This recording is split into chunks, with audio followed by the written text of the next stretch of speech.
इसलिए मैंने आपको कहा हिंदू धर्म सहिष्णुता, उदार होना भी सिखाता है, वो भी सीखिए, टॉलरेंट होना सीखिए थोड़ा। कोई और बोल रहा है तो सुनना सीखिए, जो आप बोलेंगे वो सुनेंगे। भाई ये तो संवैधानिक अधिकार है भाई, हक है भाई, वो एक धर्म में जा रहे हैं तो वो आपको भी लग रहा है ये शपथ इंटेंशनल है और हर्ट करने के लिए और तुष्टिकरण वोट मिल जाता है क्या? बोलिए आप। अगर ये संवैधानिक अधिकार है तो एमएलए और मंत्री बनने पर जो शपथ ली थी कि सभी धर्मों का सम्मान करूंगा, वो क्या था? तेरा बाप बुद्धिज्म ये नहीं सिखाता। बुद्धिज्म 10 चीजें शिला सिखाता है। 10 शिला क्या है?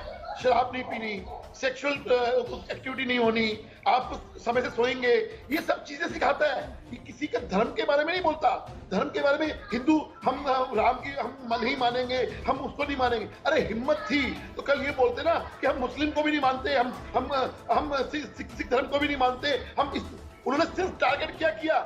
ठीक है, हिंदुइज्म, राम को नहीं मानेंगे, विष्णु को नहीं मानेंगे। ये कैसा बुद्धिज्म है? ब्रह्मा विष्णु महेश, प्रभु श्री राम, भगवान श्री कृष्ण और गौरी गणेश, मैंने भी सुना है। वो पूरी शपथ में बहिष्कार, ये मैंने बोला ना भाई, ये किसी और देश में ऐसे शायद हिंदू बहुल देश में हिंदू देवी देवताओं के बहिष्कार की शपथ हिंदुस्तान में संभव है, और फिर कहते हैं डर लगता है।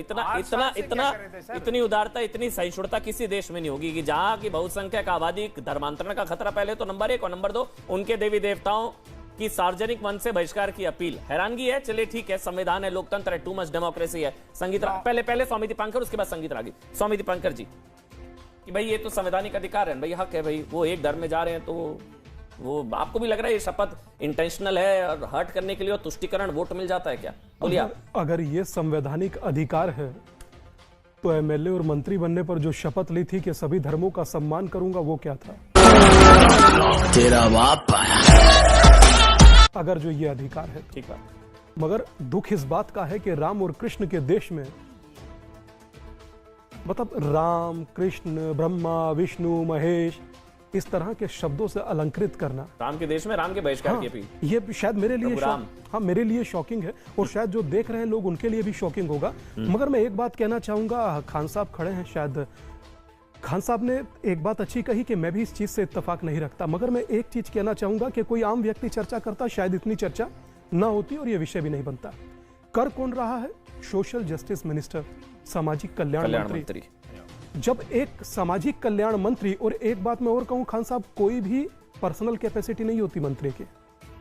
10,000 लोग सामने खड़े हैं, हम लोग पर्सनल कैपेसिटी कह रहे हैं। 10,000 लोगों के बीच में मैं कहूंगा अमन भाई से एक बार पुनः सुनवाएं, लोग देखें कि आप करिए अपने कक्ष में जो करना चाहते हैं, जैसे जीना चाहते हैं, जैसे रहना चाहते हैं, मगर आप 10,000 लोगों को कह रहे हैं कि मैं राम कृष्ण की कभी ने ईश्वर ही नहीं मानूंगा। साले का खोपड़ी तोड़ साले का। आप मत मानिए, जो बाकी करोड़ों करोड़ लोग हैं, आप उनको क्या मैसेज दे रहे हैं, आप ये नहीं समझ पा रहे हैं। और मैं एक रोचक एक बात अमन भाई और मेरे दिमाग में थी कि आपसे बात करूंगा तो कहूंगा कि दिनकर की एक पंक्ति थी कि गुनाह उनके भी लिखे जाएंगे तो तटस्थ और मौन रहे। ये मौन रहने का विषय होता है जब बात आपके आराध्य की हो, आपकी हो, आपके परमात्मा की हो। आप तो महाबली हनुमान के मंदिर में जाकर हनुमान चालीसा और राम की पूजा दीपावली पर एक साथ मिलकर करते थे। सर ये उन्हीं के बारे में कह रहे हैं। मौन रहने से मौन स्वीकृति समझी जाती है ना, मौन स्वीकृति एक तरीके से होती है।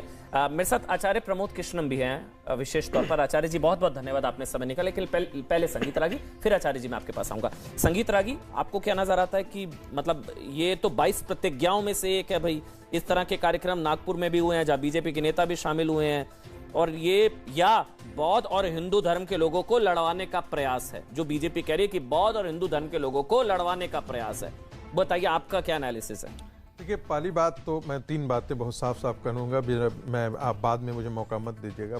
मैं पहले दिन से कहता हूँ कि अरविंद केजरीवाल नाम का सामाजिक जंतु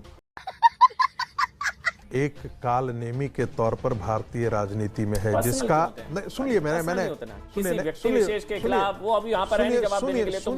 सुनिए आप मेरी भी भावनाओं को आप आइडियोलॉजी का अटैक करिए ना, आप आइडियोलॉजी को अटैक करिए। मैंने कहा आराम से, अरे आपके नेता हैं क्या वो? बिल्कुल है, आपके नेता हैं, बिल्कुल तो हमारे चलिए नेता ठीक हैं। है, फिर बात एक खत्म मिनट, होगी। एक हाँ मिनट, बोलिए बोलिए, आपको जो हाँ बोलिए नेता बोलिए, है। रागी जी बोलेंगे, बीच में कोई नहीं बोलेगा। आचार्य जी आपके पास आ रहा हूँ, रागी जी। मैंने कहा वो कालनेमी के तौर पर भारतीय राजनीति में है, जिसका चेहरा कुछ और है, अंदर का चेहरा और है और बाहर का चेहरा और है। हमको पता है कि गुजरात में जब वो जाएंगे प्रचार के लिए तो जरूर गुजरात की जनता उनको बेहतर खातिरदारी करेगी। एक दूसरी बात देखिए, कल जाकर के नरेंद्र मोदी की सरकार और इस देश के करोड़ों हिंदू, मैं करोड़ों हिंदुओं को संबोधित करते हुए ये बात कह रहा हूं कि वो सुने जरा। कल जाकर के इस देश के हर गली और प्रांत में हिंदू समाज का लोग 10-10 हजार बाहर निकल करके आए और कहे मैं इस्लाम को बिल्कुल सम्मान के योग्य नहीं है, इस्लाम पूजा के योग्य नहीं है, क्राइस्ट को नहीं मानते, इस और इस्लाम को बिल्कुल नहीं मानते। एक मिनट प्लीज, लॉजिक समझाएंगे ना, समझाएंगे, मैं बताता हूं, समझाएंगे।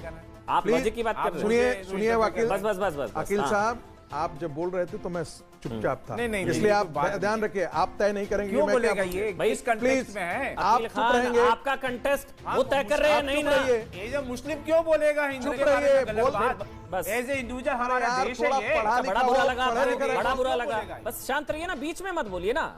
इसलिए मैंने आपको कहा हिंदू धर्म सहिष्णुता, उदार होना भी सिखाता है, वो भी सीखिए, टॉलरेंट होना सीखिए थोड़ा। कोई और बोल रहा है तो सुनना सीखिए, जो आप बोलेंगे वो सुनेंगे।